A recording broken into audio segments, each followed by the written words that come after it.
আমার বুদ্ধিবৃদ্ধি চ্যানেল 152 নম্বর ভিডিওতে আপনাদের সকলকে স্বাগত।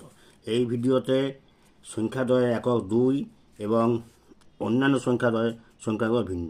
এই নিয়ম কিন্তু অন্য কোথাও দেখেন না, মানে গুণ কিন্তু গুণ করার দরকার নেই, খুব সহজে গুণটা হয়ে যাবে। যেমন দেখুন, প্রথম নম্বরটা হচ্ছে 92কে 42 দিয়ে গুণ। কী করতে হবে? 2 গুণে 4, 4টা এদিকে নেমে যাবে, এই যে 4 নাম্বার ডান দিকে। তারপর যেটা থাকছে 9 আর 4কে গুণ করুন 10 দিয়ে, 360। আর এই 9 4কে যোগ করে দেন এই যে এদিকে 2 দিয়ে, সেই মোট হচ্ছে 26। সেই 360 আর 26 386, এটা গুণফলের বাদিকে বসে গেল। এটা সম্পূর্ণ গুণফল 3 আর 6। তারপরটা হচ্ছে 122 থেকে 62, এটা গুণ। এটা হচ্ছে কি 2 4 এইভাবে নামবে, এই 4টে নেমে গেল, নামবে ডান দিকে। তারপর 12 আর 6 10 দিয়ে গুণ, 720। 720 সঙ্গে যোগ করতে হবে, 12 আর 6 যোগ করে 2 দিয়ে গুণ করে 36, 756। এটা হচ্ছে গুণফল বাদিকে বসে যাবে।